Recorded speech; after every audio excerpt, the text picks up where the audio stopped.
values. Oh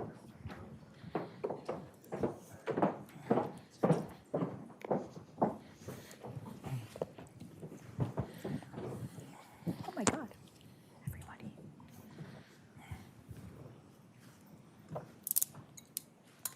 Well, hello everyone, and thank you for coming. My name is David Hoffman. I'll be the moderator. I wrote a book about nuclear weapons a long time ago. I'm still being called upon, and I'm happy to be here with you all. A couple of things. First of all, I'd just like to say, speaking on behalf of all of us, we want to express our sorrow and anger and a great deal of fear about the violence in Washington last night. We all feel that the violence is uncalled for, should be denounced, and we express our condolences to those who lost loved ones. This doesn't help anyone and runs against all of our values. Now we're going to talk about something that's also pretty awful, nuclear war. And I'd like to ask you all, make sure to turn off your cell phones. Those watching online, I want to mention that in the YouTube chat box, you can pose questions for the audience Q&A part of our discussion. And I will also have some kind of gizmo up here with those questions, although it's doubtful whether or not I can actually work it properly. But I'd like to introduce our panel first, and then I'm going to have a very brief word, and then I'm going to turn it over to them most of the time. So first of all, on my far right here, Alexandra Bell is the president and CEO of the Bulletin of Atomic Scientists, and she's a nuclear policy expert and a former diplomat. That means she was at the State Department when I last saw her. And she oversees the Bulletin's publishing programs, management of the doomsday clock, and a growing set of activities around nuclear risk and climate change and disruptive technologies. And I would say I've known Alex for a long time. I think we first crossed paths at Plowshares. Later at the State Department, she's been working these issues for a long time and quite effectively. Corey Hinderstein, Carnegie's Vice President for Studies for International Peace, Carnegie Endowment for National Peace Vice President for Studies, overseeing technology, international affairs program, nuclear policy program, and the sustainability, climate, and geopolitics program. How you do all that, I don't know. But I also can tell you that Corey and I have crossed paths in many earlier periods. Corey worked at NTI. She also was in the government at NNSA. She's worked on nuclear fuel cycles for a long time, trying to make the world safer. So these are people with great and deep experience, more than I have, so we should have a really great discussion. And Ankit Panda, our author today, needs no introduction. He's written a really terrific book. He's the Stanton Senior Fellow in the Nuclear Policy Program at the Carnegie Endowment for National Peace. And don't hold this against him, but also was a journalist. So with that brief introductions, I'd just like to get us started with a comment. And I, of course, thank Carnegie Endowment very much for letting us have this great space for this conversation today. So, Anki, we're going to hear from you first about your book. But I'd like to raise an issue with you that I hope you can answer.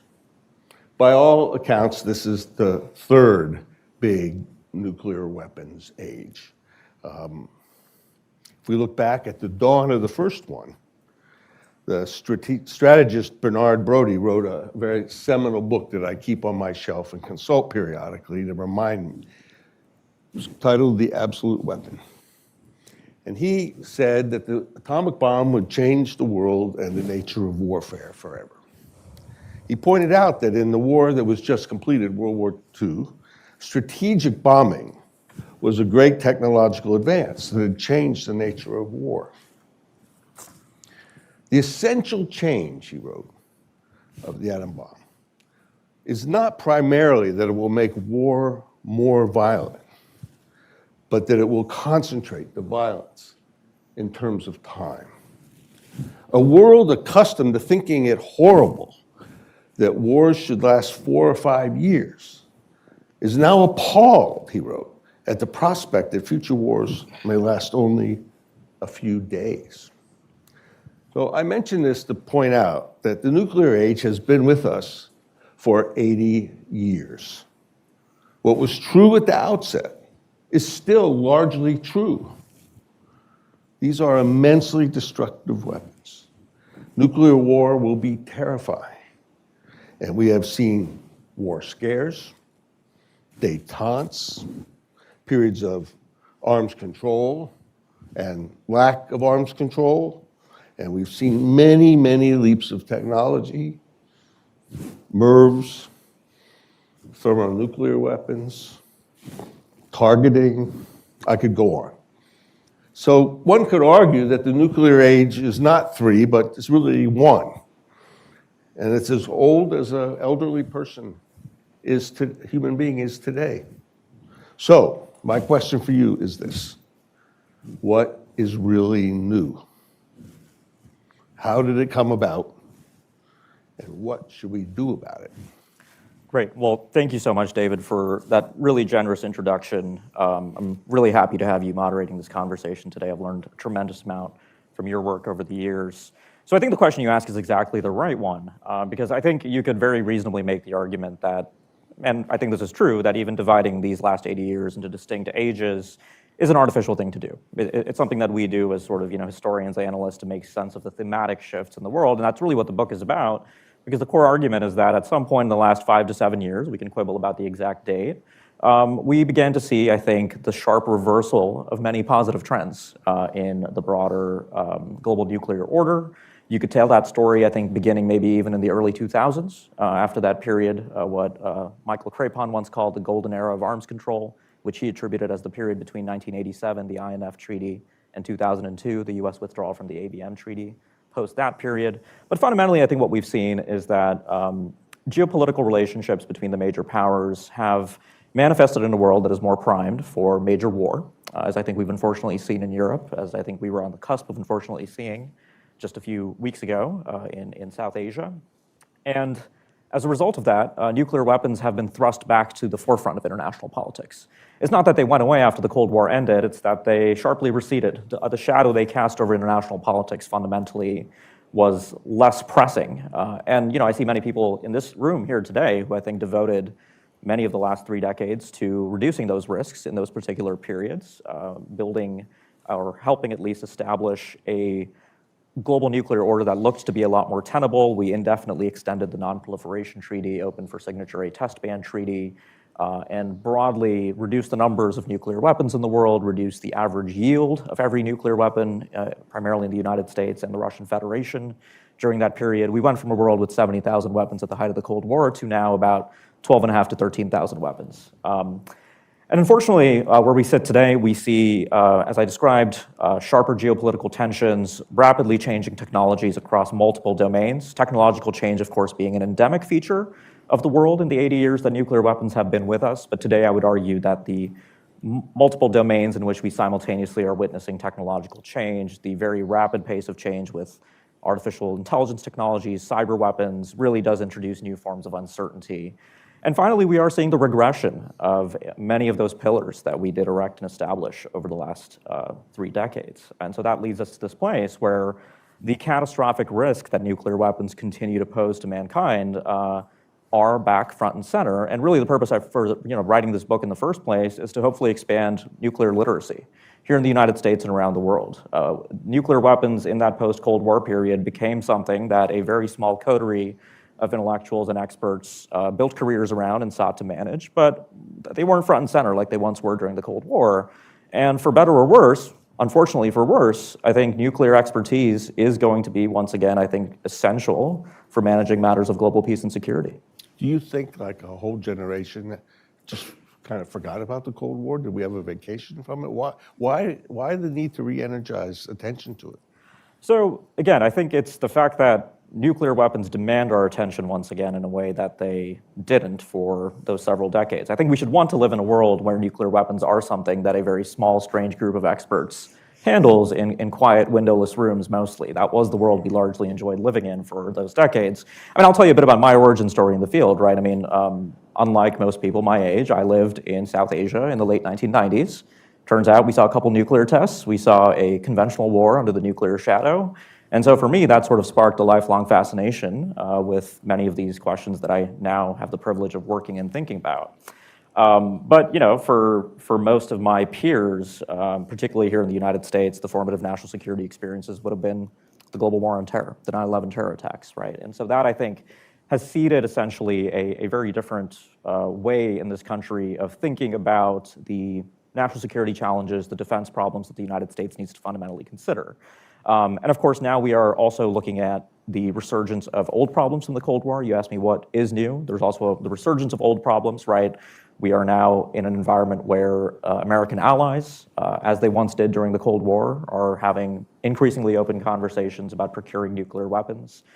We're back at a place where we're not necessarily rethinking nuclear deterrence, but we're actually reorienting and refamiliarizing ourselves with nuclear deterrence, with the writings of folks like Brody, Schelling, Jervis, and others, who I think wrote tremendously enduring pieces of work on the fundamental nature of nuclear strategy that bear relevance today, but of course need to be molded and readapted to the contemporary context that we're dealing with.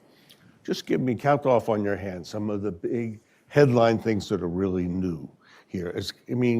For example, we hear a lot about these highly maneuverable hyperglide delivery vehicles. We hear, you just mentioned that places like Poland or South Korea are thinking about breaking away from extended deterrence. And we hear that China is building a strategic arsenal to be a peer of the United States and Russia, which would pose an enormous all these really new things. What else?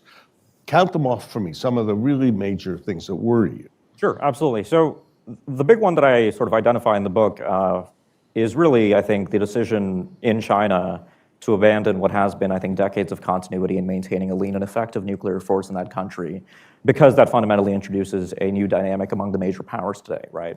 So they're going from 200 warheads to minimal 1,500 deterrence. By 2035 is the public assessment of the U.S. intelligence community. How many? 1,500 by the mid-2030s. That represents, I think, a really dramatic shift that puts to test many long-standing shibboleths concerning American nuclear strategy and force sizing. And so we in the United States now have this incredibly interesting debate that arguably opens the aperture wider on our future nuclear strategy and force posture than it has been since arguably the 1960s. How do you deal with a world in which you're not just focused on a relationship of strategic parity and strategic stability with a single great power adversary, the Soviet Union and then Russia, but you're also looking at the arrival of a rising China that has a fundamentally different approach to matters of nuclear weapons, but is now sort of impinging on American security interests and alliances in Asia in a really big way. The other really new thing is that, this characterization of this new environment as a two-peer environment, as we sometimes like to call it in Washington, I actually think undersells the severity of the global nuclear environment from the perspective, at least, of the United States. Don't snooze on North Korea, right? They are, in many ways, we used to call China the so-called lesser included case of our Russia deterrence problems.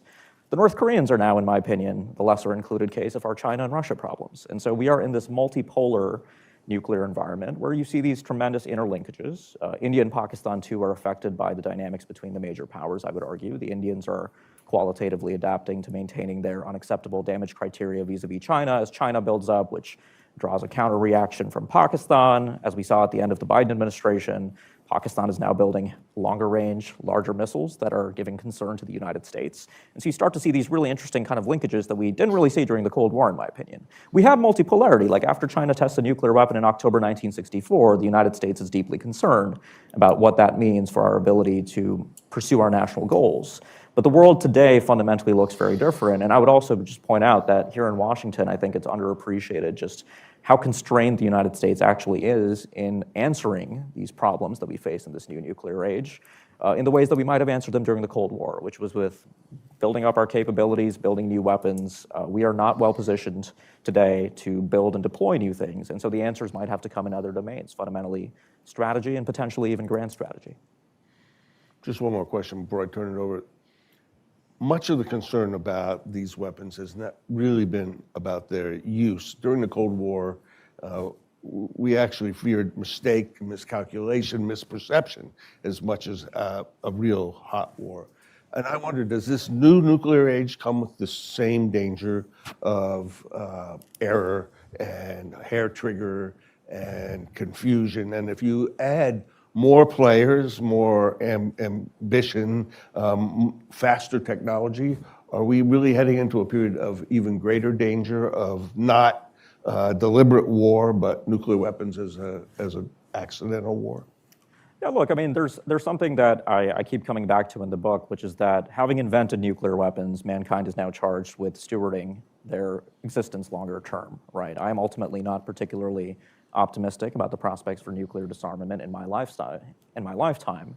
And so the reason I sort of make this case for nuclear literacy and expertise, both within governments and outside of governments, is that we will ultimately need human beings that I think understand that human fallibility and the intersection of essentially that fallibility with our nuclear enterprises here in the United States, elsewhere, does always leave open the possibility that something will go terribly wrong. We know from the from the Cold War histories here in the United States about the many broken arrows and bent spear incidents where things false alarms where things might have gone horribly wrong. We haven't read those histories from many of the other nuclear states, but those risks have certainly manifested elsewhere.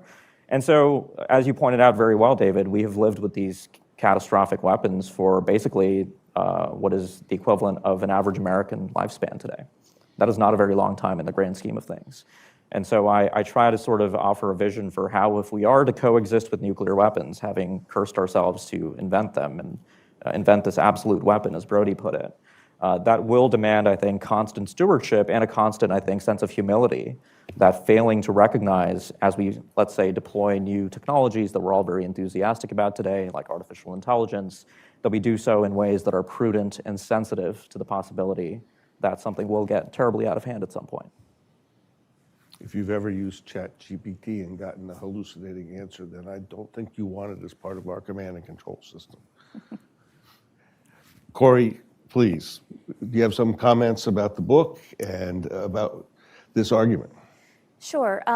Thank you, David. Thank you, Ankit, for writing this. I was really thrilled to read it, and for one key reason, which is, I don't know about you, but I know that for a lot of my career, I've had family, friends, colleagues who don't focus on nuclear, who have no idea what we do or why we do it.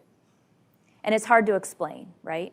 And I actually think this book is an excellent contribution to family Thanksgivings, holidays, summers at the beach. It's a beach read, come on, people. But I think if you have a smart and interested and engaged high schooler, a college student who wants to go into some sort of national security or international relations field, a colleague who's not a nuclear expert, maybe they're a regional expert and they want to understand nuclear issues and how it connects. I think the way that this book was written, I really commend you for being both, intellectually credible, forward-leaning, but also understandable. I mean, this book is actually written in English, which is not the way that a lot of us often write. So I strongly encourage it from that perspective. I think also it comes at a really important time, and it's what you two have just been talking about. And David, maybe I'll just pick up on your comment about what's new and add to Ankit, to his discussion of that. I think there are a couple of things that are new. One piece on the China side. I think that the China dynamic is really different than any that we've previously managed. It's not just that we have China as now an additive layer to a dynamic that we already understood. It's that we have China bringing a layer that actually looks fundamentally different than the one that we had been used to managing. So I don't think it's enough to say we now have to manage China like we managed Russia, and because of that, we have an overall increased burden. We're actually, I think for the first time in that 80-year nuclear age, dealing with a soon-to-be, maybe not quite yet, but soon-to-be strategic competitor that is also an economic competitor. And what that means is that our dynamics with China are not just a bilateral strategic relationship, it's also about how we act in the region, how we act in the world, how it ties in with our economic systems. I mean, if you just look at issues like the one that's been in the news over the last few days about how we deal with semiconductors and advanced electronics going to China, that whole conversation is harder because of China as a near-peer strategic competitor, right? So this is actually a dynamic I don't think that we have faced before, and we better be innovative and on top of it. The second piece, and I don't want to steal any of Alex's thunder because I don't know what she's going to say, is that we are facing all of this for the first time in at least a couple of decades without strategic arms control in place, right? We are less than a year from the end of New START. I don't have great hopes that we will continue even with a kind of handshake agreement. It's possible, but it's looking. I'm looking at that pessimistically. But it's not just the end of a particular treaty, it's the end of a process, right? We right now are not in a process of discussing arms control with our major strategic adversary. That means fewer discussions, fewer channels for understanding, for diffusing any misunderstandings. It also means that the next steps of arms control are likely to be harder. And I don't mean to decide what the limit is or what the number is. Those negotiations are always hard, and I leave them to Alex.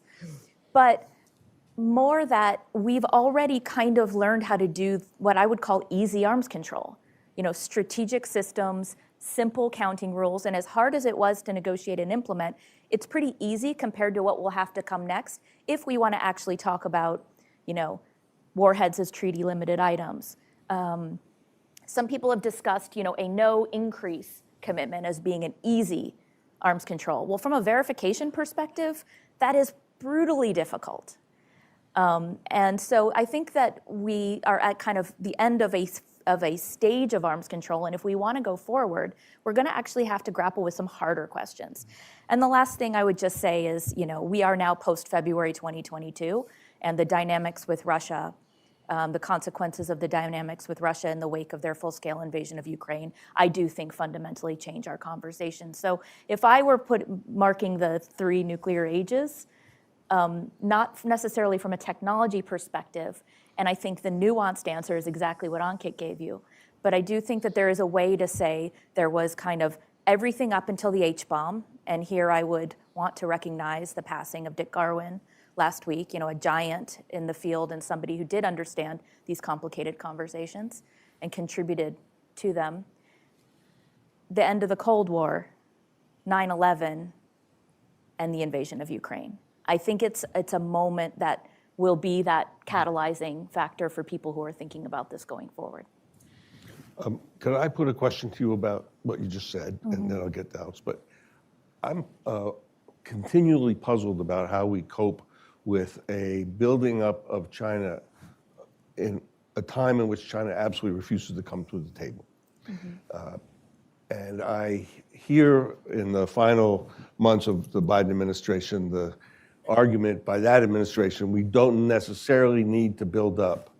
But I also feel in the background that there are people saying, well, the only choice is to build up, and certainly that's now what we're hearing from the current administration. I wonder, can you parse that for us? Is the only way to get China to the table to compete toe-to-toe? And if it's not the only way, how do we get them to begin a negotiation? Because it seems to me that problem is standing and blocking any of the other things you talked about, what a negotiation might be like. We could spend much more time on once we think it's possible. But they have absolutely refused to come to the table. How do we get them there? Well, I think there are a couple of things to say here, and I'm sure Alex will have something on this too. One is they haven't actually refused to come to the table. I would argue it hasn't been particularly effective or productive, but we had opportunities, including in the last administration. There was one more senior level discussion. I was in that room. It was frustrating, I would argue, but it was an attempt. And I think part of the challenge is that they do want to come to the table to talk about certain things, and those aren't the things that we've wanted to talk about. So I think there's a mismatch of expectation and interest that we either have to come to the table with fewer preconceived notions about where the conversation can or should go, or understand that if there isn't an actual strategic alignment of outcome, of desired outcome, it doesn't matter if you're at the table, right? You can have what I would kind of call performative negotiations, but the problem isn't that they won't negotiate. The problem is we do not share a common view of what we collectively would want that outcome to look like. And so I think we actually have to work on that first. The second piece I would, on the build-up, I think what you've identified is an absolutely fundamental kind of tension right now in the system. You know, is there a way to define what we have as enough, kind of full stop, based on, you know, Stratcom, you know, the employment guidance, all of the, you know, classified conversations that go into how many weapons of what type do you need to put on how many targets? There's that conversation. There's a separate conversation, and it shouldn't be separate, but a separate and different conversation about, is there a way that we rethink how nuclear weapons need to function in our defense strategy that would change the answer to that question? James Acton here has been doing a lot of interesting thinking on this. Like, is there a way to describe what we have as enough that is abstracted from the conversation of how many others have, right? And that requires a different view of targeting and strategic posture. Then there's a third piece of it, which is, do we think that our behavior will change the adversary's behavior? So that's a piece of that you're describing, which is we need to build more to show that we can build more, to show that to change their calculation on what kind of posture they can back pressure us into. That's the one that I think is a little bit less tethered to any experience that we have. And again, this is where I think the difference between China and Russia matters. People who would argue that are often going back to the heart of the Cold War, saying, let's just outbuild them. You know, let's outspend them, outbuild them, technology them, out-innovate them. And I don't think that's a bet I would place right now on our ability to do that with China. Also, it's very, very hard when we don't know what the Chinese thinking is about the question of command and control and launch-ready alert.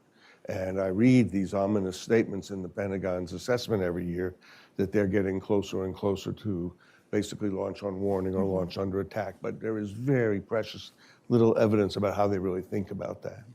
So next, Alex, please, with your great experience and your concerns, please help us understand the book and the answers to some of these questions. Thanks so much, and thanks for inviting me to be here. I have so many friends in the audience. It's like we're having book club. I know. At the Bulletin now have access to all sorts of great archival information. And one of the things I came across recently was a speech that Einstein made in '48, where he talked about everyone being aware of the threat, but only a few act accordingly. And fast forward to where we are now, I would make the case that outside of this room, almost no one is aware, and even less acting accordingly. So books like these are critically important at a time like this to help expand the conversation. You could pick this up as a non-nuclear expert and really get an idea of the problems that we're in. And I agree, yes, we are in a new nuclear age. What that age is going to be is entirely dependent on the choices that we're going to make over the coming months and years. So I don't think that we're doomed to a certain outcome here, but I think we have to acknowledge that we're not in a place where we're just continually bringing down numbers, building more structures. We left a lot of questions unanswered. We avoided a lot of questions, and this book really gets into some of the fundamental questions about deterrence, about mutually assured destruction, about damage limitation theory, and that's a conversation that I think has been insular and exclusive. And I think there are a lot of people in the community that were happy about that, to have an internal conversation and not let the riffraff in because that just complicates things. And I think we're in a position now where we have to get back to a debate and discourse on where we want to go with nuclear weapons now that we're 80 years into this process. And that's really the goal of the bulletin, is to provide a platform for that discussion and debate. I think in terms of some of the arms control questions that come in here in the discussion so far, I think that there also needs to be an acknowledgement that arms control isn't a living entity. It's a tool, and we use the tool, we don't use the tool. We're in a condition now where we're not using the tool as much. We're not necessarily sure how to use it, but it doesn't mean it's dead, and we need to get out of this sort of black and white conversation. Either we do deterrence or we do arms control. Both are necessary. At least in the short and medium term for how we defend the country. I think with China and the buildup, there's several layers to the problem, but I would agree with Corey. It's not that they weren't talking.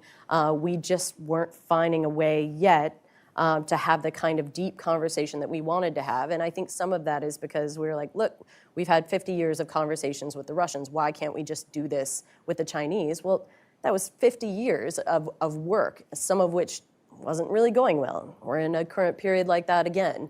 I think we have to invest the time, and patience is not something that our current sort of media environment or political environment, is willing to give. On the China issue, we did have that meeting.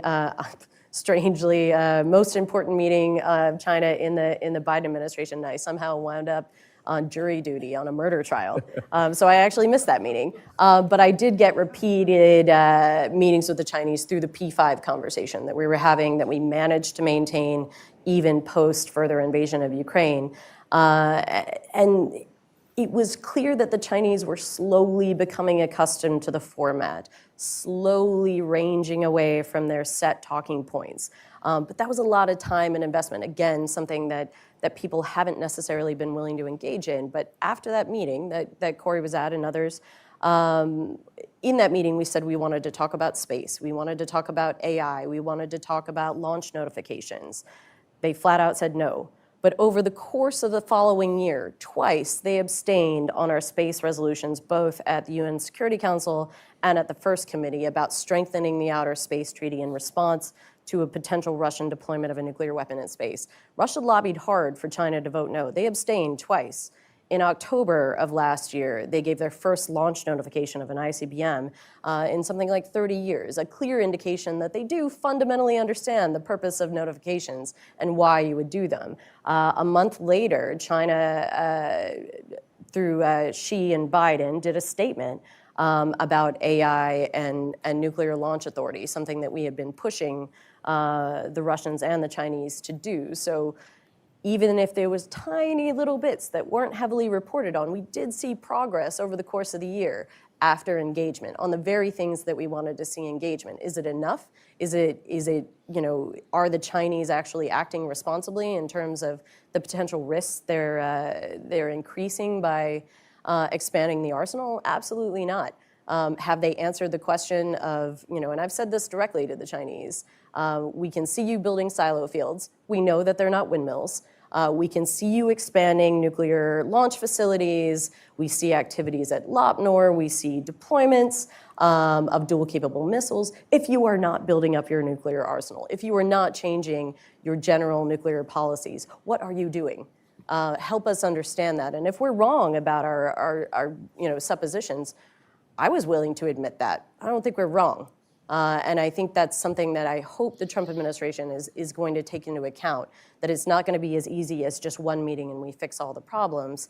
And you have to have an empowered diplomatic corps working with the interagency to solve these problems. It's not just going to be one person that can go and sign a deal. You need experts working the problem and working the problem continuously.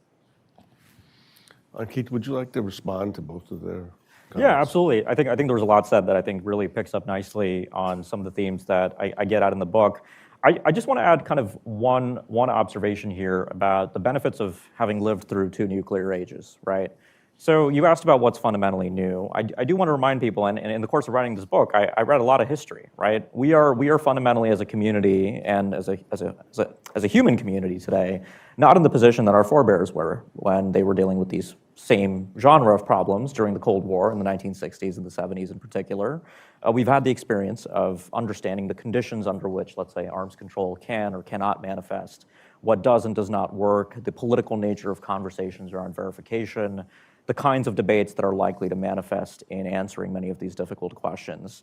So the book also tries to walk people through some of that history to sort of indicate that, look, we are not starting from scratch, right? This is not the context in which Einstein and others were reasoning about the effects of these weapons on mankind in the late 40s and 50s. So that's the first thing. The second thing is on China. I think what's really important in this conversation is, of course, the uncertainty about the strategic direction of the choices that China is making, right? Xi Jinping, unlike Vladimir Putin, Kim Jong-un, and others, does not like to give long speeches about nuclear strategy, right? Like Vladimir Putin on March 1st, 2018, showed us a very nice slideshow about all these new wacky nuclear delivery systems that the Russians were building, and he had a very good theory of the case that they translated in English and put up on the Kremlin website the next day. I remember that because I was reading it as it happened. That was the cruise missile that flew over Mar-a-Lago. Among other things, right? Nuclear-propelled cruise missile, intercontinental hypersonic boost glide system, autonomous underwater torpedo, take your pick. But with China, I mean, there is this fundamental uncertainty. And of course, analytically, the answer that you come up with to that question, and there are many such answers in Washington, really do stand to steer the ship of the ways in which the United States invests our national resources in answering that question. And I think Corey's exactly right that if you make the choices to build, in particular, to answer some of these questions on a theory of what you think the other guy's doing, that gets you into a place where you end up very quickly in, I think, a three-way arms race. And look, again, going back to history, we were pervasively wrong during the Cold War. We sort of change our mind every 5 years or so about what the Soviets really value, what they're really doing and thinking. You've written about this yourself. And I think that's just really important context to the contemporary debates we're having in Washington.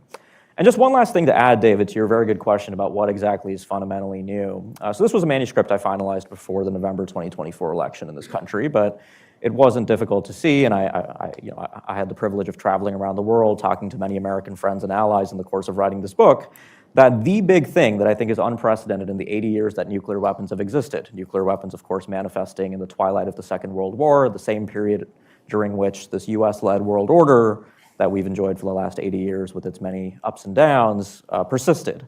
But now we're fundamentally at a place where in this town, the Overton window on how the United States sees itself and its role in the world is wider open than it has been in the past. We had differences with our allies during the Cold War, don't get me wrong, but we never sort of fundamentally had that question about, do we want to be in the alliances business?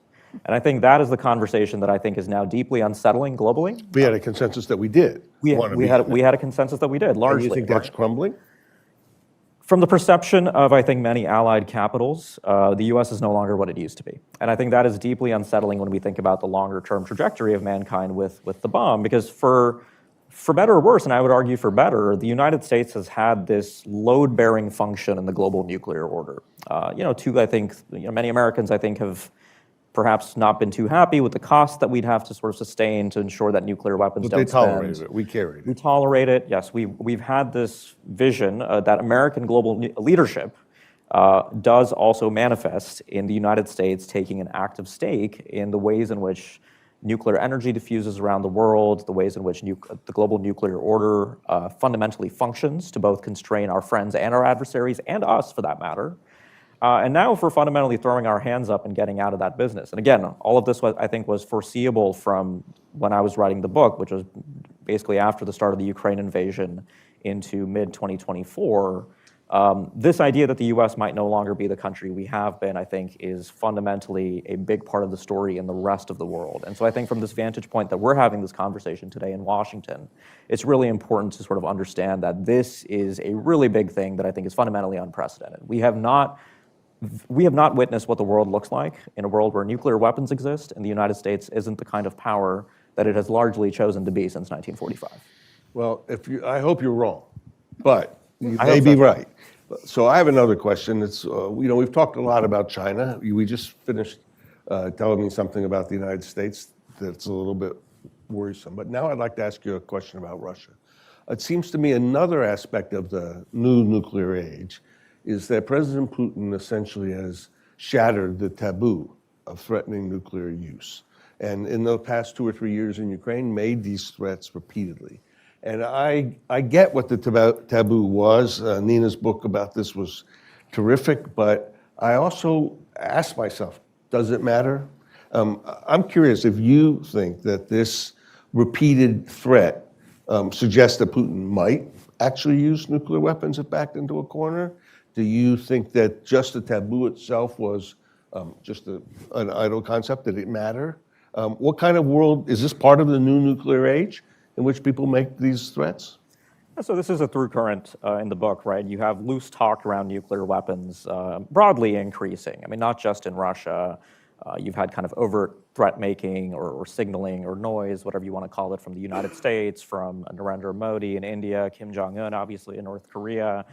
But look, I mean, the first thing I would point out is that the entire enterprise of nuclear deterrence rests on the risk that nuclear weapons are actually usable, right? So there has to be the manifestation of what Schelling called that threat that leaves something to Credible chance. threat. The credible threat.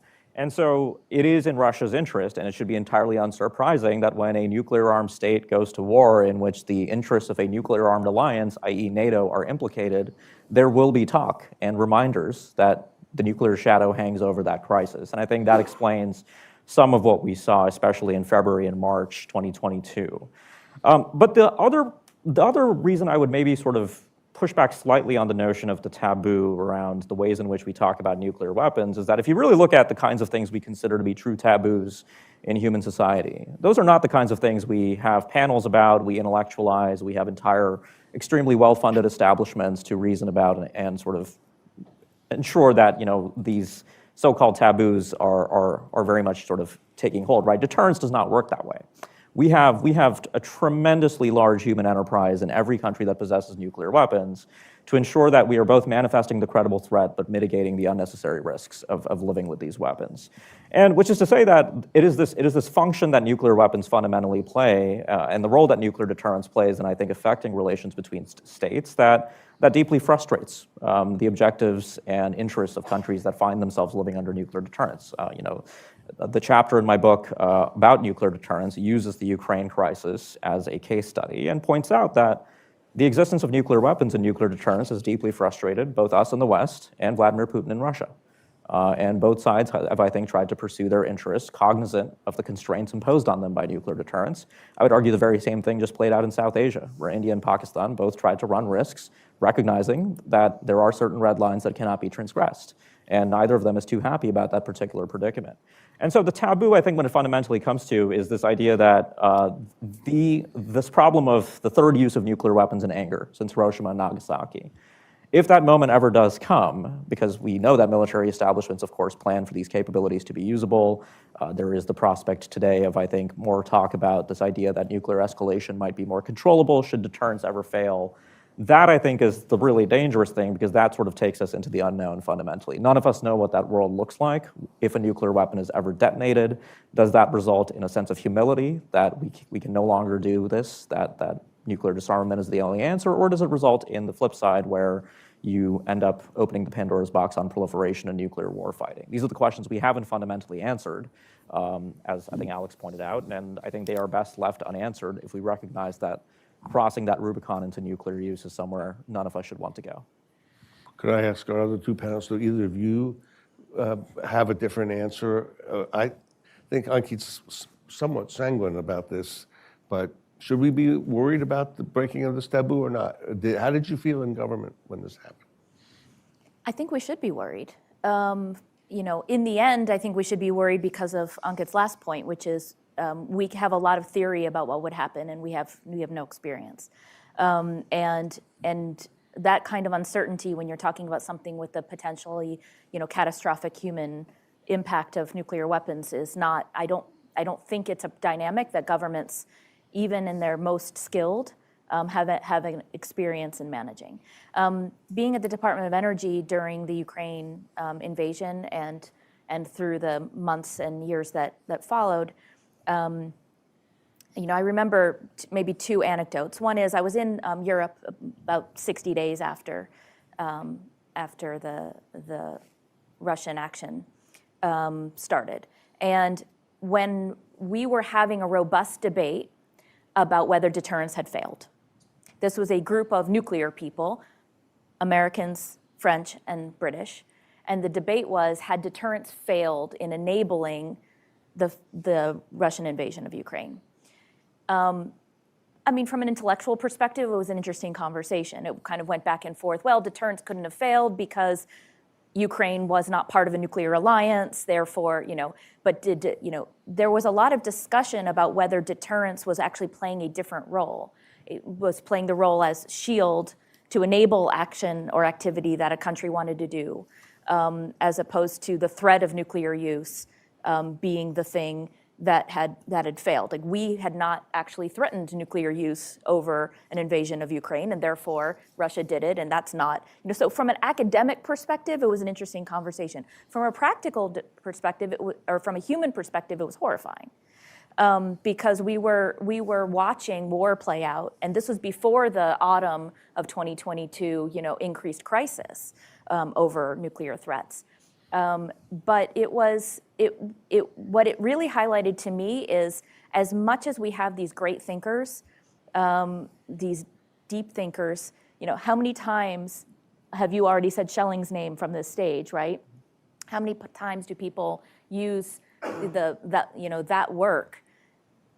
I think that the kind of traditional and status quo thinking on deterrence, it dates back to a world that I don't recognize as today's world. And it doesn't mean it's not relevant. I think a lot of it is actually relevant, but it is not instructive necessarily. And I think it's incumbent on all of us to be having that broader conversation.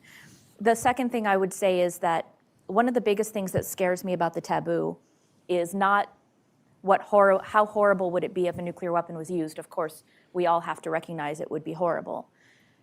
What if it's not as horrible as we think? Russia was threatening to use very low yield and potentially a very low yield weapon in a way that wouldn't have, the Scientific American exchange of 100 weapons, nuclear winter, kind of outcome. If these weapons are seen as more usable, more effective in actual war fighting, then I think that would change and fundamentally change how every nuclear armed state thinks about nuclear weapons, but also how those who are potential proliferants think about nuclear weapons. And in talking up here, we haven't really talked about proliferation, which I feel like I'm failing my entire community by only saying the word now. So I think it really changes the concept if nuclear weapons are suddenly a usable weapon rather than a weapon of deterrence. I'll take it back to the idea, is the nuclear taboo about talking about nuclear weapons or threatening nuclear use or actually using nuclear weapons? I can make the case that the taboo against use is quite strong, but the taboo against threatening the use has actually gone up and down over the course of nuclear history. Putin's recent comments have come to light, but it wasn't too long ago that Trump was threatening fire and fury against North Korea. The United States has many times said all options are on the table. I think the implication there is clear. So I think, the rhetoric around it, while it's sort of alarming, has ebbed and flowed over the years. With the Russians, though, it was particularly problematic inside, where they were constantly saying, you're not hearing us, you're not hearing us, you're not listening to us, while simultaneously refusing to sit down and talk. They chose war over talking, which we had been offering, and then we repeatedly offered to talk, and they always came up with a reason why. And so, it's a little hard for them to complain that we aren't hearing their signaling, when I think it was obvious that we were trying to talk through some of these things. At the same time, words matter, and we use terminology and have throughout this conflict things like strategic defeat. I think here that was seen as a clear, usable term. I think in Russia it was read in a very different way because the word strategic has certain implications. So I think we probably, again, have to get back into the habit of talking about careful word choices as you're trying to project policies, views, et cetera, something I think we were very conscious of in the Cold War and became less conscious of it. And I experienced this during the NPR. I see Richard out in the audience, and there was a particular incident where we came across people who were more generalists, who spent less time working about the nuclear issues, and they wanted to change some words that would have been absolutely terrible had they changed them, and they had no idea why. And it's because they didn't spend all of their time thinking through word choices in 18 months in a windowless room, trying to come up with the exact right verbiage. So as Byzantine and archaic as some of our field seems, we probably do need a larger discussion about how we're making threats, how we're describing deterrence. But that made me, this whole idea made me think of something that I really liked in the book, Ankit. You were talking about nuclear deterrence is, after all, most comfortably discussed in the antiseptic language of defense intellectual jargon, which made me think of Carol Cohn's seminal piece, Sex and Death in the World of Rational Defense Intellectuals. If you haven't read it, you should read it. But you followed by saying, but the terror is the central feature. It is not a bug or deficiency. Nuclear deterrence cannot be neat and antiseptic because it is precisely the possibility of Armageddon, of plunging into the unknown, but assuredly and intolerably painful that keeps the world humming along. And I think that's a particularly cogent point that we sometimes forget. It is the danger of what could be that has propped up our security structure for so long, and trying to make it sort of neat and antiseptic is sort of against the whole point of deterrence in the first place. This is a defense mechanism, though, because it makes those of us who have these strange jobs in Washington where we make a living thinking about these things, just able to talk about some fundamentally horrible things day to day, day in and day out. So I think I make that point that nuclear strategists have to be able to sleep at night. And I guess this is part of the way in which we do it, by using that strange terminology. But I really do want to hit home your point about gatekeeping, right? This is a problem in this field that makes it, I think, particularly more difficult for especially like younger folks that want to build careers. There's a lot of jargon. It's very easy to be young in this field and say something that doesn't use the right terminology, calling a ballistic missile a cruise missile, or, getting fission and fusion mixed up. We all learn, and I think it's really important for this community to be a lot more open to bringing those people in as well. So hopefully the book plays a small role in helping somebody young who might be worried about saying the wrong things maybe not feel so, not feel like they can't enter those conversations. Okay, before we turn to the audience, I'd like to ask all of you one more question about the new nuclear age. And that is this. In my experience, and certainly in my time, I covered the Reagan White House for the Washington Post, and to understand the nuclear confrontation, you needed to understand a few things really well. There was the land-based part of it, the sea-based part of it, the missile part of it. There was command and control. There were a few things, and I think that in the Cold War, the two sides worked really hard to understand each other across these basic things. Now, I feel like the whole universe of that is really growing rapidly beyond our understanding. Now, we worry about delivery vehicles that are highly maneuverable and fast. We hear about putting nuclear weapons in outer space, despite the fact that there's a treaty against it. We hear about underwater autonomous vehicles that could carry a nuclear.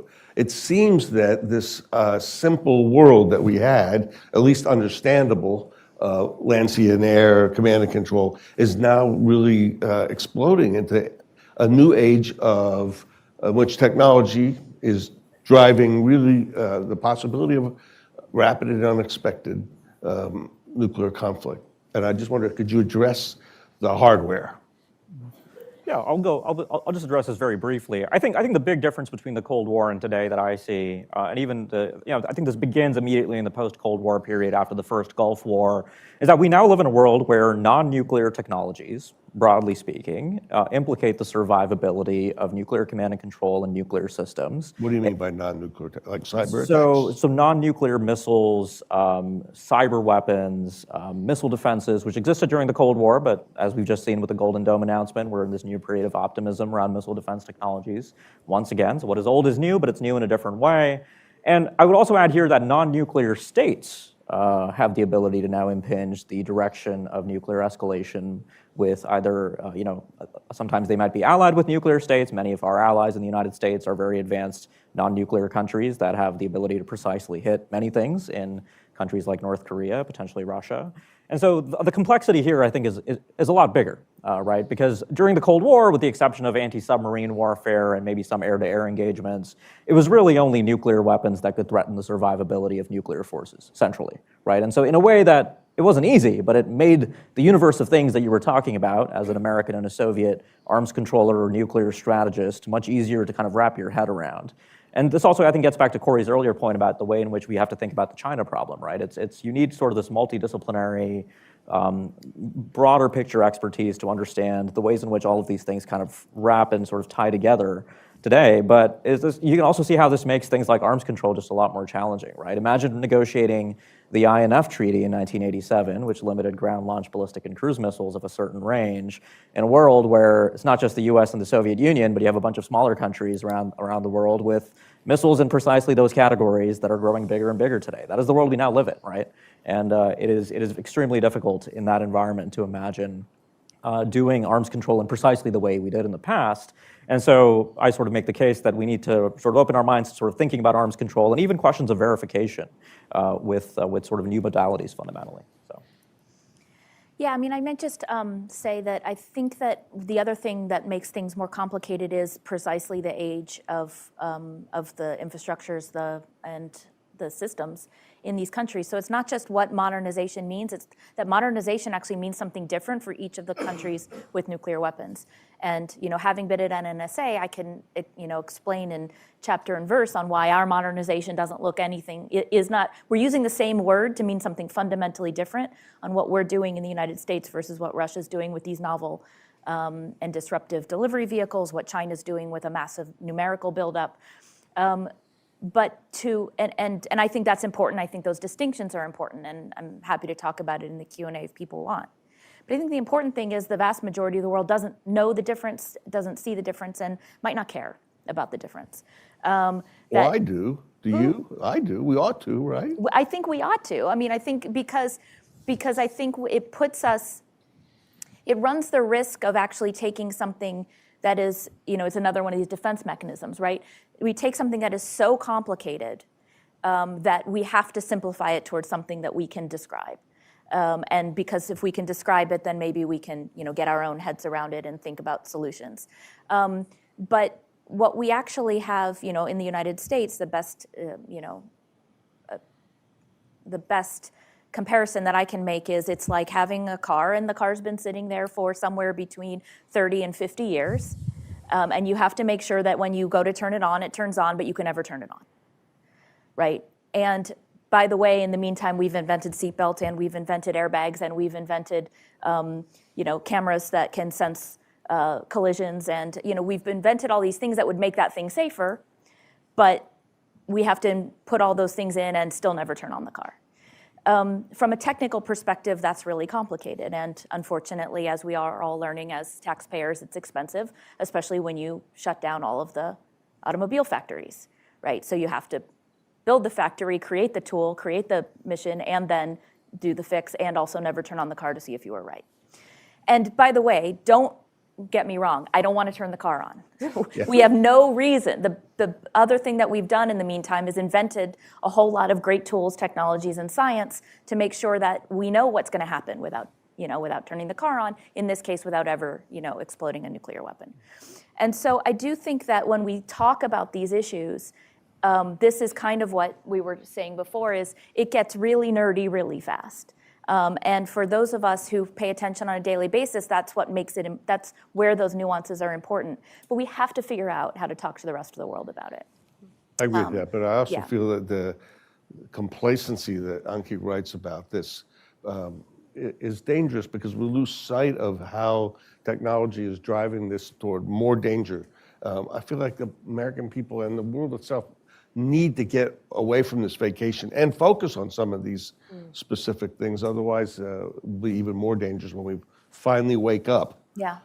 Well, what I was just going to say to conclude and turn over to Alex is, I think the key is not everybody needs to understand every piece of this, but more people need to understand it than do. And I would put a huge burden right now on the Congress. Right now we have, Ankit used this term, nuclear illiteracy. We have a profoundly illiterate Congress when it comes to nuclear issues. Everything from strategy to technology to infrastructure to human capital to science to everything. And I think that when we had senators in the 80s who understood, the thinking behind all of the issues related to nuclear posture and the nuclear infrastructure, we had the kind of oversight that I think actually behooves us as Americans. And I think that if there would be some key people in the Congress who would be able to lean more forward and basically say, it is our responsibility as national security leaders in a co-equal branch of government, question mark, then we have a responsibility to get smarter on this. I think we could have a whole panel just on the tech implications on strategic stability, but I think in shorthand, new and emerging technologies are going to increase the nuclear threat, but they're also going to provide solutions to reducing the nuclear threat. And I think being able to hold those two truisms in your brain at the same time is going to be the key. I think Washington has a habit of seeing a new problem and creating an office for it and thinking, well, we've got the office working on that. That's not going to work here. Emerging technologies, AI, this is a fundamental change in the security environment. Everyone working on these issues is going to need to be generally more aware of these thoughts, and not everybody, I agree, Corey, has to be an expert on everything, but we need to make sure there's general working levels of knowledge, and we need to make sure that the right people are in the room discussing these issues, and particularly because the nuclear community has been rather insular, it's sort of incumbent upon us, I think, to bring those people in and to also educate people who are focusing on emerging tech to the issues that we're seeing. And I think fundamentally one of those places is going to be the expanded interest in civil nuclear technology, potentially to help power AI data centers, et cetera.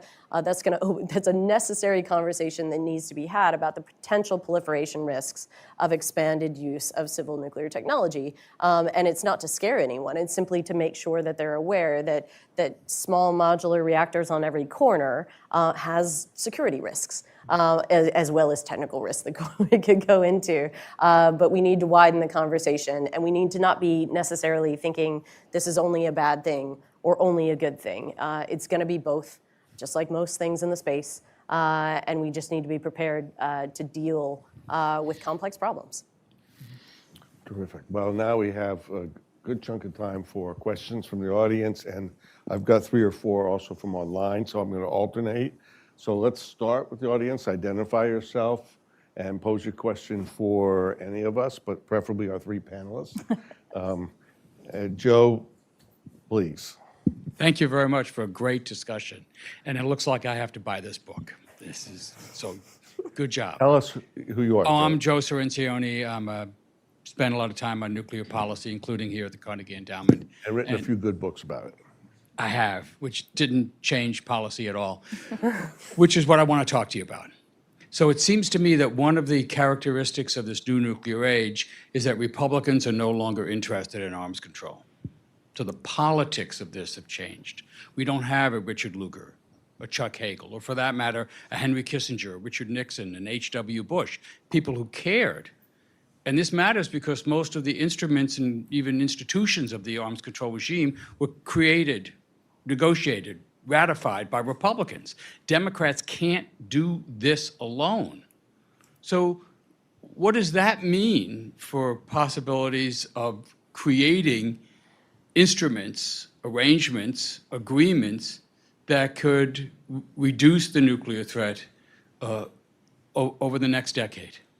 Yeah, thank you, Joe. That's an important question. I mean, I often like to tell people that I don't fancy myself a sophisticated observer of American domestic politics, despite living in Capitol Hill. It just seems perplexing to me in many ways. But the one point I'd make in sort of answering your question is that I think we've just been reminded in the last 10 years or so how quickly politics in this country can change.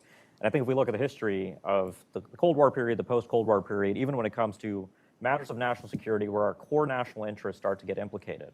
And if I'm right about this hypothesis that today, from where I'm sitting, and from for reasons that Corey's talked about, I think the United States, for reasons of our defense industrial base, our nuclear enterprise, we are just not the country we were during the Cold War, right? And so the answer today cannot be, it doesn't matter where you sit in our national debates about nuclear strategy. You can be a hawk or a dove, but you have to account for some fundamental realities that we face today in this country, in our ability to build things, for instance. I think that is going to contour the way in which we're going to have to think about our national interests going forward. And so my hope is that once that reality sinks in, which again, I think is a matter of literacy on the Hill largely, we get to a point where we have that tough national conversation and we discover why, for deeply seated reasons of the American national interest, regardless of where you are, regardless of whether you're an America firster or you're a liberal internationalist, you will have to rely on this tool of arms control to answer some of those questions. And again, it is a tool, right? It is not an end in itself. It is a tool that we use to advance our interests. And I think the way in which you framed your question is a really important reminder that in the past, it has been national security Republicans who have relied on that tool to advance American national interests as they've seen it. Good. Now, I'd just like to take a question from online, then I'll come back to the audience. And there are two questions here I'm going to put together for you, okay? The first one is, what pressures do emerging technologies place on deterrence in South Asia? And secondly, is it concerning to you that China has not had the kind of crisis experience that the United States and Soviet Union had, let's say, during the Cuban Missile Crisis? Can you address both of those points? Yeah, why don't I take the South Asia one, and maybe, Alex, do you want to do the China one? Just so I'm not the only one talking. On South Asia, so look, looking at this most recent crisis, okay, so first of all, both India and Pakistan are modernizing their nuclear forces and their conventional forces. That is happening. Both countries are procuring new air platforms, intelligence, surveillance, and reconnaissance systems. One of the lessons I take away from this recent crisis between the two countries, which, by the way, was the most intense multimodal warfighting we've seen between two nuclear-armed adversaries in history, right? That's just worth stating up front. We have never seen wide-scale aerial drone warfare backstopped by mortar exchanges, artillery exchanges, short-range ballistic missiles between nuclear adversaries.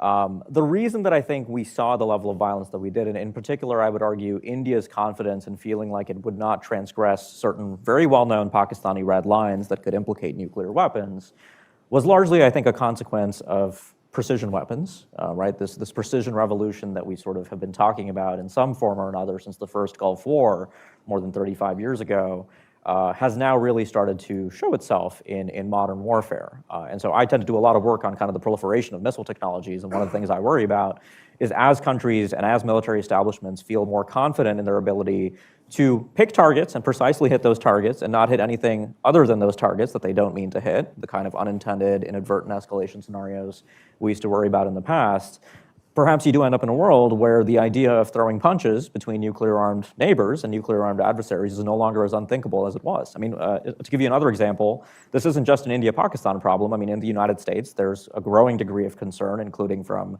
the Strategic Posture Commission a few years ago, about precision strikes on the US homeland with long-range intercontinental systems. That was a problem we didn't think about during the Cold War because the Soviet Union didn't have precise intercontinental conventional ballistic missiles that could pinpoint, hit a target in the homeland. If those kinds of capabilities proliferate today, that does have implications for the kinds of scenarios that we can rely on nuclear deterrence to prevent. So hopefully that answers that question. Good.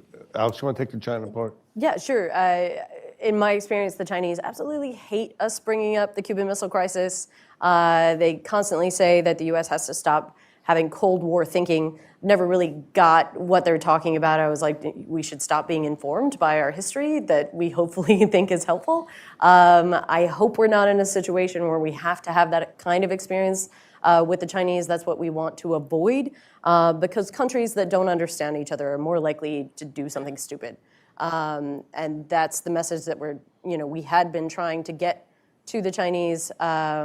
Whether or not that was sinking in, it's unclear. And again, I think if the new administration is not pushing to continually try to get the Chinese to the table to talk through some of these threat perceptions, that we could be in for a crisis. I will say in response to the last question, though, about where political parties are on these issues, I would say we're kind of in a transitional period because you have a president currently in office who clearly seems to care deeply about the nuclear threat. He brought it up almost immediately upon taking office, has referenced several times the dangers of arms racing, the dangers of nuclear war, which he considers to be our biggest existential threat. So maybe there is an opportunity to potentially shift a little bit. And I think about something I saw on the Bulletin site as I was coming on board, and it said we only have one bias, and that's we're completely and totally against the extinction of the human race.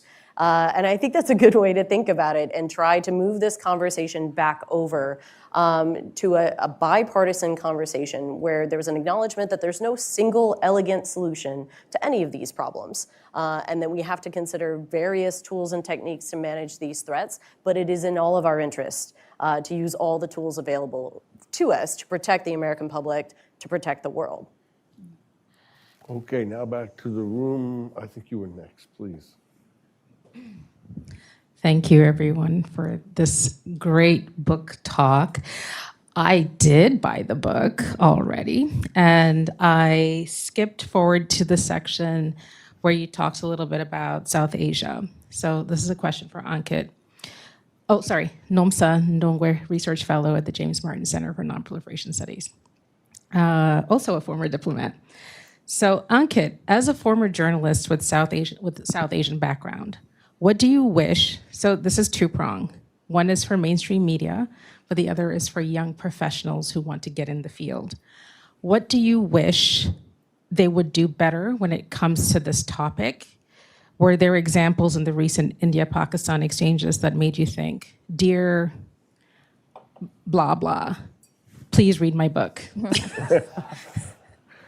So it's funny because I went back and I reread the closing section of my own book when the India-Pakistan crisis played out, and the way and this is a spoiler, I suppose, but the way I ended up was basically that it's very easy to sleep on India and Pakistan until they have a crisis, which is usually what happens here in Washington. You know, I'll go about my day, I'll get questions about Russia, China, artificial intelligence. Nobody wants to talk about India and Pakistan until they're throwing punches at each other, and that's just too late. Because it's sort of this issue that sort of simmers under the surface, that crops up inevitably over and over as the catalysts for the crises between the two countries remain fundamentally unsolved. Terrorist attacks against India, the territorial dispute in Kashmir, fundamentally political disagreements between the two of them. And then there's sort of the flip side, which is that when everybody does become seized of India and Pakistan, it's very easy to, I think, tell a story about nuclear risks in South Asia that's sort of 10 to 15 years out of date, which is, don't get me wrong, there are nuclear risks, but India and Pakistan are now more than 25 years into their coexistence as nuclear-armed neighbors. They have certain rules of the road. They have a sense of each other's red lines, which is why I would actually argue that the kind of escalation we're seeing today is largely a consequence of that nuclear learning that's taken place. Both sides sort of recognize what the red lines are, how nuclear deterrence begins to frustrate them. So there's a need to sort of really kind of do your reading and kind of understand what has meaningfully changed. The conventional military modernization I talked about is also really slept on. Again, it gets back to the role of non-nuclear technologies in this new nuclear age, right? Both of them have nuclear weapons, but fundamentally what enables the kind of really remarkable warfighting we saw was not nuclear weapons, it was everything else under the nuclear shadow that both countries have been investing in to essentially plan for these types of scenarios. So my closing, my bottom line here is, we can't afford to sleep on India and Pakistan, right? This is a place where the danger of nuclear escalation does remain, even though the nature of that risk has changed over the last 10 to 15 years. The fundamental political conditions remain really dangerous. But unfortunately, just looking at how the mainstream press in the US at least covered it, I remember watching this live, both countries had announced an airspace closure, which to me as an analyst eminently says they're about to start firing missiles at each other or using large-scale air power. And I went to the homepages of all the major American newspapers. There wasn't a single story above the fold about India and Pakistan, as both nuclear-armed countries had announced airspace closures in preparation for major-scale use of ordnance against the other. That to me is just a deep failure of our ability to kind of walk and chew gum at the same time, I suppose. David, could I just add one thing? I think there's another element that is a challenge here in the United States in particular, which is I think we still have, kind of using your words, an out-of-date understanding of the dynamics between the two and of our role with each country individually and with the region collectively. And what I mean by that is, there are I think there is still a sense that there is a modern partner, or sorry, a modern player and kind of a backwards player. And the idea that Pakistan is, these are people who are, funding terrorism and hiding in huts, and this is just a profoundly, first of all, racist, but also, uninformed view of Pakistani strategic development, strategic thinking, and strategic sophistication. Similarly, I think we overestimate our influence. Some people overestimate our influence and space to work with India as somehow that we are their primary partner. And we've seen a much more complicated and nuanced India. I mean, India's relationship with Russia is real and not changing anytime soon.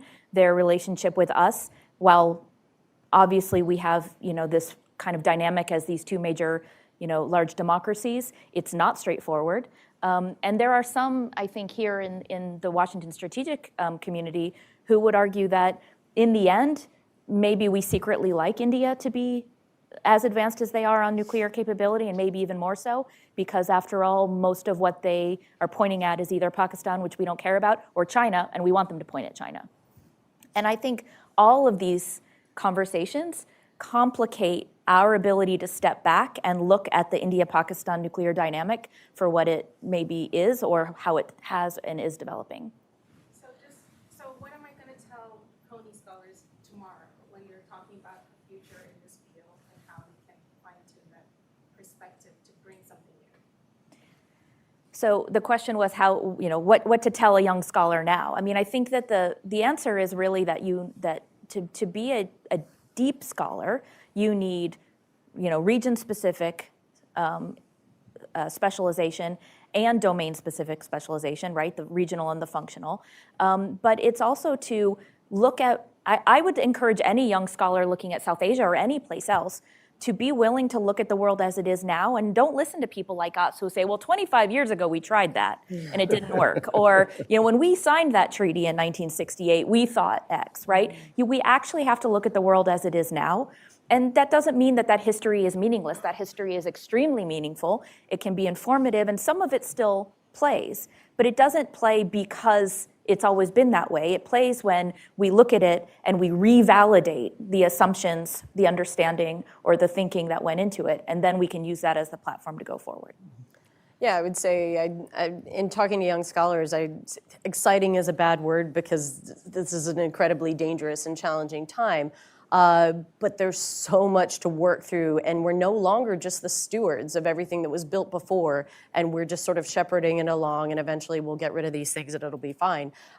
We've come to an inflection point, and those entering the field now are going to have to take on these challenges, being informed by the past, but not shackled to it, to bring their creativity, their passion, their drive. These problems are enormous and require a much larger discourse and a more diverse discourse. We've made strides over the years of expanding the diversity in this field. We have to continue that. We can't leave huge swaths of our population on the bench as we deal with the literal end of the world as a possibility. So now is the time to get in, and I think we should all be encouraging that as institutions and as a community to help as many people who want to join our island of misfit toys come over as possible. And I will say there was some really interesting information that was released earlier this week about about the training and education that is seeing as most valued in the workforce, and in particular in thinking through complex multi-domain issues. And speaking as a graduate of a small liberal arts college, it was liberal arts over STEM, because it's the ability to make connections across a lot of these issues and think about issues in that way that employers are seeing more and more valuable. And I would say that those would be, I don't never want to discourage anyone from going into STEM, but there is a value for people who have this kind of multi-domain awareness and the ability to kind of think outside of traditional silos. Lots of room for foxes and hedgehogs in the field. Absolutely. Okay, good. I want to take a few more from inside because the last one, I want to close with the online question, so go ahead, Leah.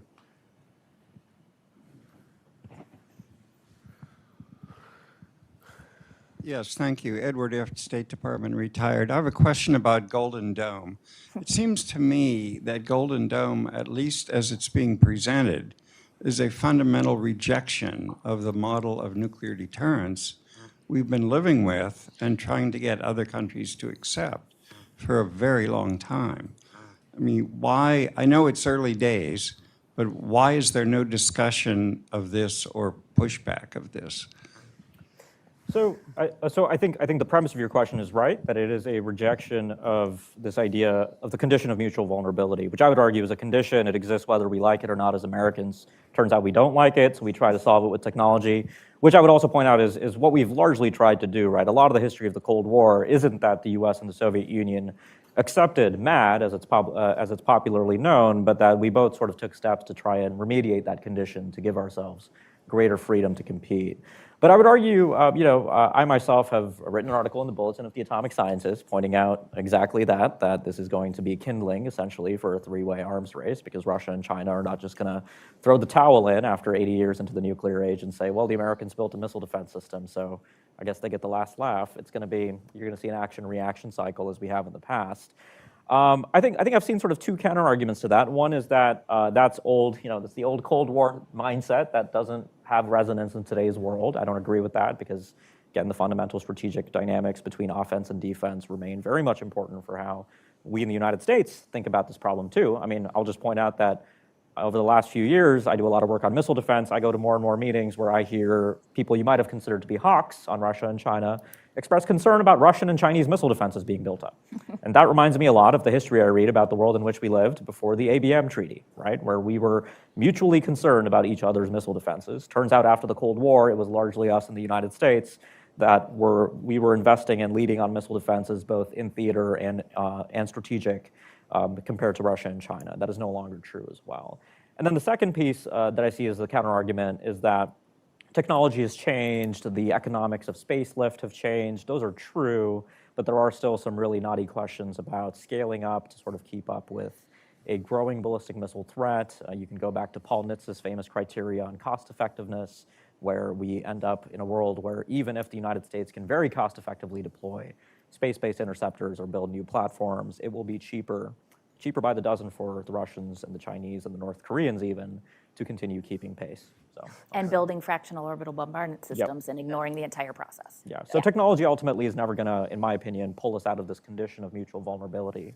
It is part of that fundamental frustration that deterrence imposes on us, right? It provides opportunities, it leads us to believe that we've created security for ourselves, but it also does come with some pretty deep costs that I think we try to solve away with sort of technology, which unfortunately is a road to nowhere in my opinion. I keep thinking about why you would choose gold, because it's like a pretty malleable metal. You would never use that as a defense structure. But I am a little bit worried it is actually, in fact, more about the gold than it is about the dome. It's also very expensive. Yeah. And what I think we need to make sure of is that people understand the debate that we're having. It's not about, hey, we're going to build this system and it's going to cost this much and this is the timeline, which has largely been the reporting thus far. And we're actually discussing this just before we came on stage. We need to make sure that Congress and the public and the media is aware of all the implications, offense versus defense, the fact that offensive systems are cheaper to build, so where does this process end? The scientific and technical failures of long-range missile defense, that Iron Dome is distinctly trying to get at a different problem that a potentially Golden Dome system is.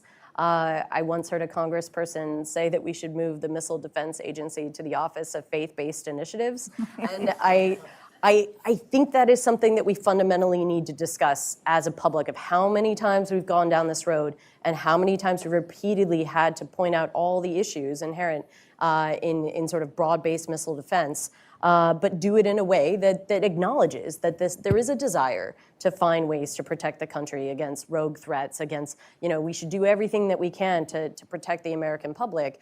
That's a strong motivator, and that sounds very good. And trying to get people to listen to the whole broad debate is sometimes a complex issue, and people don't necessarily have the time, but that really needs to be our mission, and we've got to have a vigorous discussion, and members of Congress need to be prepared. This isn't going to cost, if they go forward, $125 billion. We already had a senator on the self-proclaimed Golden Dome caucus say this would cost trillions of dollars. Is the American public willing to invest trillions of dollars on a system that is not technically proven or potentially technically feasible? So we have one more question online, but before I do, if you can, let's make it quick. Go ahead, please. Carl, oh boy, sorry. I'm Carl, an incoming summer undergraduate fellow at CNS. I wanted to ask about public engagement. You spoke about how sort of the ideal scenario would be if where nuclear issues are reduced enough that they can be managed by a few people in the windowless room. Unfortunately, we're not in that scenario. So how do we sort of start a new era of public outreach and public engagement in those issues beyond just young professionals who are already interested in getting into the field? How do we engage the broader American public? I have a good idea. Write a book about it. Part of it, but that seems like a really good one for you, Alex. Yeah, I mean, you know, I think all of us are doing it in our particular capacities.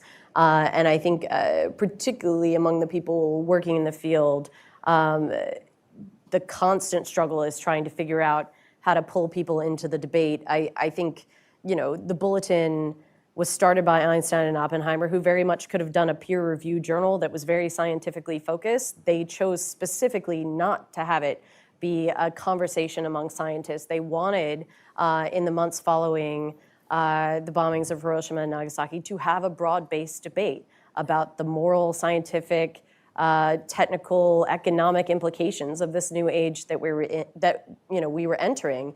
80 years later, you know, there have been pros and cons. No use of a nuclear weapon, great. You know, a drawdown of nuclear weapons, great. But we've also done things wrong. We've come dangerously close to the edge, and I think that's a conversation that people are interested in, want to be a part of, aren't necessarily sure how to access it. So whether it's through books that are broadly accessible, programming like, you know, the good work that Carnegie is always doing and making available, or you know, media like the Bulletin or the Washington Post. You know, we're all part of this. I don't think we'll just have like a podcast and then everybody will be interested. But every little bit helps. Oppenheimer, as a movie, that was the first major Hollywood movie in I think 20 years that had nuclear weapons as the focus. That massively expanded the number of people who were talking about it. And I don't want to rely on movies entirely, but you know, every which way we can do it. It's sort of an all of the above strategy. Yeah. Carl, you know, the day after was a made-for-television movie, was the second most viewed television broadcast ever at the time it was broadcast. Over 100 million people saw it in 1983. And I think we need another day after. We need that kind of attention. Yeah. Just the one last thing I would add to this very good question is the world also changes, and I think humans have an inherent fascination with the dangerous and the apocalyptic. And it turns out that as we read in the media about nuclear-armed states invading non-nuclear-armed countries, nuclear-armed neighbors using air power against each other, I mean, I just noticed the fascination around these questions is broadly rising. And so I think we are very early into these shifts. Like I said, this has been going on for about 5 to 7 years now. It's mostly been kind of the experts who've been kind of taking stock. Like the title of my book is not the first time the words "the new nuclear age" have appeared in print. There were articles going back to 2019, including some written by my friends and colleagues that make this same argument. The goal, you know, I see a place now where the broader public is starting to now ask more questions. And so there is a demand, I think, for knowledge, especially from younger folks who are looking, you know, if they want to do something meaningful with their lives, maybe they work on climate change, maybe they work on, you know, new renewable sources of energy, or they can work on nuclear weapons, because we will ultimately, as human beings, need talent, need people to steward these technologies into the future, right? Like we said, this has just been one human lifespan that we've lived with the bomb. We have to think about the long run, especially if disarmament does not appear to be on the agenda at the moment. We need people to steward these technologies and to manage these risks. So one last question, which was asked from online, I think it's a good closing question, which is, what measures can be implemented to enhance global stability in this new nuclear age? In other words, after all this very pessimistic stuff we've laid on you today, what can we do about it? Yeah, I mean, that's the closing chapter of the book, right? And it's a really big question. The good news is that, not all is lost, right? We've lived through 2 nuclear ages. We've seen what works, what doesn't work. We have tools and modalities that we know can provide value, that we have reduced the number of nuclear weapons. We've understood what forms of verification are politically viable, technologically possible. A lot of that remains enduring, in my opinion, but also we have new opportunities with technologies. Even though we face more complexity, we find ourselves in a place where I think even working with private industry, we can begin to attenuate some of the sources of concern that I think are manifesting around how these new technologies might affect nuclear deterrence. But more broadly speaking, I think this will require, at the forefront, like the bottom line of our conversation today is, I think, before we do any of that, we need to have leaders, we need to have lawmakers here in the United States, elsewhere, we need to have publics concerned about the risk of nuclear war once again. This is not a problem we solved during the Cold War and tucked away forever, that MAD solved all of the problems with nuclear deterrence. That is just not true. And so the biggest myth that I think we need to bust is that this is a solved problem, because it's far from being solved, and we need people to continue working on this. Corey?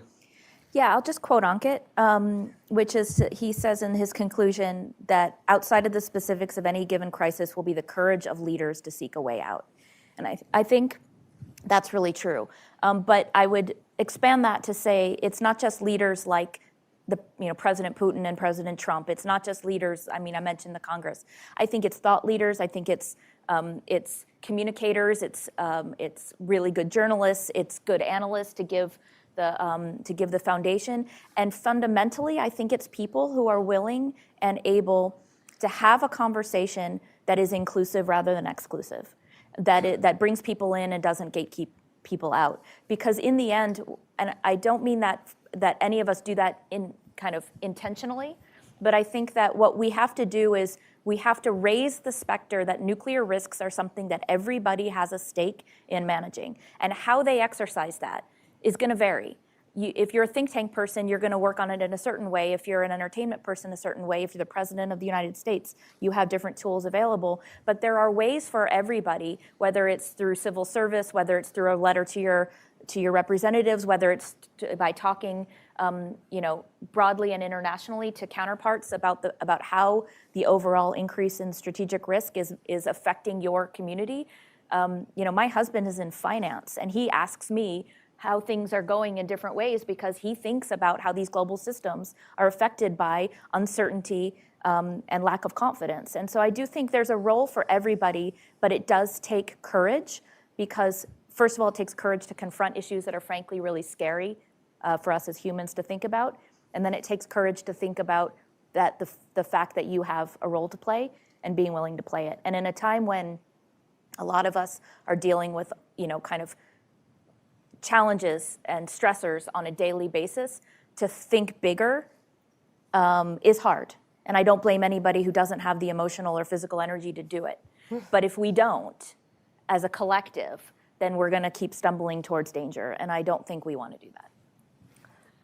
I'll also, page 221, when you get around to it, Ankit says, So many spoilers. we have to, the centering of the notion that nuclear deterrence cannot be a permanent solution to the problem of large-scale war between powerful countries. Instead, it should be conceived as an effective, if fallible, temporary solve, given the states that possess these weapons and humanity as a whole sufficient time to seek a better world, less primed for interstate conflict.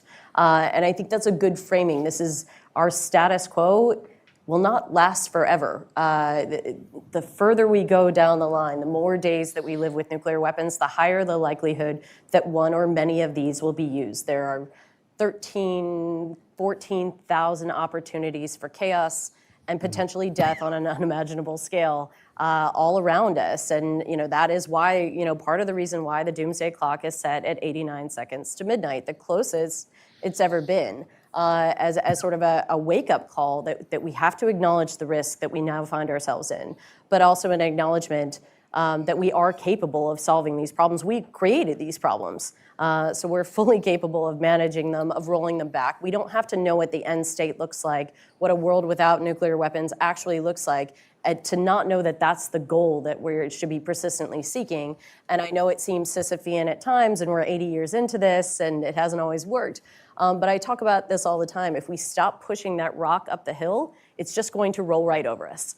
So we just have to keep pushing, and hopefully eventually we will get to the end state. But the work itself needs to continue, and part of that work is reading this book and making yourselves aware. I think most of the people in this room are already aware. But tell your friends, bring it up at Thanksgiving, talk to people about this. People need to know, and this is a good way to get up to speed. Well, thank you to our panel. Thank you to all for coming, everybody online. Thank you, Carnegie. It's been quite exciting, and I'm still pessimistic. Thank you, David. Thanks, Matt, David.